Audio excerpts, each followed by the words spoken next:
Hi friends, நம்ம இன்றைக்கி del laptop del இன்ஸ்பைரான் மாடலில் எப்படி நம்ம டயக்னைஸ் பண்ண போகிறோம் அப்படின்றத இன்றைக்கி உங்களுக்கு டீட்டெயிலாக பார்க்க போகிறோம். டயக்னைஸ் பண்ணுறது மூலமா என்னென்னா, உங்களுக்கு சப்போஸ் இன்கேஸ் கீபோர்டு ஒர்க் ஆகலை, பேட்ரி ஒர்க் ஆகலை, சப்போஸ் உங்களுக்கு ஏசி அடாப்டர் சரியாக சார்ஜ் ஆகலை, பேட்ரி சார்ஜ் ஆகலை அப்படின்னா டிஸ்பிளேயில் ஏதாவது எரர் இருக்குது அப்படின்றத டயக்னைஸ் பண்ணி உங்களுக்கு அந்த எரர் மெசேஜை இண்டிவிஜுவலாக என்ன ஒர்க் ஆகலை அப்படின்றத உங்களுக்கு தனியாக கொடுத்துரும். அது நீங்களே செக் பண்ணிக்கலாம், இன்ஜினியர்கிட்ட போகாமல் கூட. அது எப்படின்றத உங்களுக்கு சொல்கிறேன் பாருங்கள். ஃபஸ்ட்டு லேப்டாப்பை நம்ம ஆன் பண்ணுறோம். ஆன் பண்ணிவிட்டு நம்ம 2 மெத்தடில் யூஸ் பண்ணலாம். ஃபஸ்ட்டு மெத்தடு F12 ப்ரெஸ் பண்ணியும் டயக்னைஸ் மோடுக்கு போகலாம். ஓகேங்களா, நான் F12 ப்ரெஸ் பண்ணிட்டேன். இதில் பாருங்கள், டயக்னஸ்டிக்ஸ் அப்படி இருக்கு இல்லைங்களா, அதை கிளிக் பண்ணிங்க அப்படின்னா இப்போ என்ன ஆகும் அப்படின்னா, ஒன்று ஒன்றா டயக்னைஸ் பண்ணோம். டிஸ்பிளே இப்போ டிஸ்பிளே கலரிங் நம்மக்கிட்ட காமிக்குது. ஓகேங்களா, கரெக்டாக இருக்குது அப்படின்னு சொல்லிட்டு காமிக்குது. கண்டினியூ பண்ணவா இல்லை ஸ்கிப் பண்ணவான்னு கேட்குது. நான் நெக்ஸ்ட்டு கண்டினியூ பண்ணிக்கிறேன். அடுத்து பார்த்தீங்கன்னா ஸ்கேன் சிஸ்டம் சொல்லிட்டு நெக்ஸ்ட்டு வருது. ஃபேன், ப்ராசர், ஃபேன், அது கீழே டெஸ்டிங்லேயே உங்களுக்கு எஸ்டிமேஷன் காமிக்கும். என்ன ப்ராசரை ஸ்கேன் பண்ணுதுங்களா, ஃபேனை ஸ்கேன் பண்ணுதுங்களா. இப்போ இந்த கேஸில் பார்த்தீங்கன்னா சம்டைம்ஸ் ப்ராசர் ஃபேன் கூட சில லேப்டாப்பில் ஒர்க் ஆகாமல் இருக்கும்.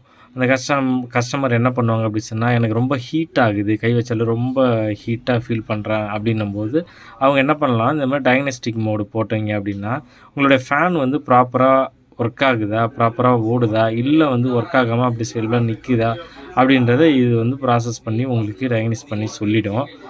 இப்போ நீங்கள் சொல்லும்போது அதை வச்சு என்ன பண்ணிடலான்னா, உங்கள் சர்வீஸ் இன்ஜினியர்கிட்ட வெளியில் கொடுத்து கூட நீங்கள் ஃபேன் மாற்றிக்கலாம். இல்லை நீங்கள் ஃபேன் ஓடலை, ஆனால் நீங்கள் ஒர்க் பண்ணிகிட்டே இருக்கீங்க அப்படின்னா, அதுவே ஃபியூச்சரில் பார்த்தீங்கன்னா உங்களுக்கு ப்ராசர் கம்ப்ளைண்ட் வர்றதுக்கும் நிறைய சான்சஸ் இருக்குது, போர்டு கம்ப்ளைண்ட் வர்றதுக்கு. அதனால் நீங்கள் இது பார்த்தீங்கன்னா டயக்னஸ்டிக் அப்படின்றது நீங்களே ஈஸியாகவே நீங்கள் பண்ணிக்கலாம். ஜஸ்ட்டு கிளிக் பண்ணி பண்ணிங்கனாலே இந்த மேக்ஸிமம் நான் ஒரு 10 to 20 மினிட்ஸ் தான் டைம் எடுக்கும். அந்த டைமில் பார்த்தீங்கன்னா நீங்களே டயக்னைஸ் பண்ணிவிட்டு நீங்களே ஐடென்டிஃபை பண்ணிக்கலாம் என்ன ப்ராப்ளம் வருது அப்படின்றத. பாருங்கள், ஆனால் நம்மளுக்கு கொஞ்சம் டைம் எடுக்கும். அதனால் வீடியோ நான் பாஸ் பண்ணி திருப்பி நெக்ஸ்ட் ஸ்டேஜுக்கு உங்களுக்கு காமிக்கிறேன் பாருங்கள்.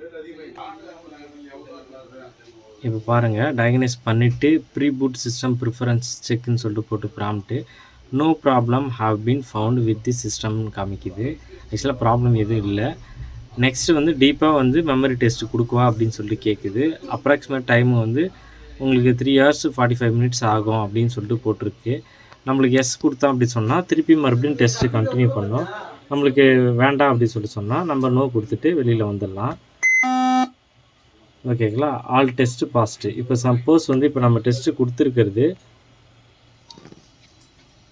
ஆல் டெஸ்ட்டு பாஸ்ன்னு சொல்லிட்டு வருது இல்லைங்களா, உங்களுக்கு எல்லாமே பாஸ் ஆகிடுச்சு. சப்போஸ் எரர் இருந்தது அப்படின்னு சொன்னால் இங்கே எரர் உங்களுக்கு ஷோ ஆகும்.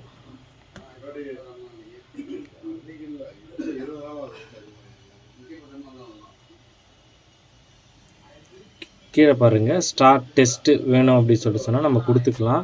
இல்லை டெஸ்ட்டு வேணாம் அப்படின்னு சொல்லிட்டு சொன்னால் நம்ம கார்னரில் கேன்சல் கொடுத்துட்டு கூட நம்ம வெளியில் வந்துடலாம். ஓகேங்களா.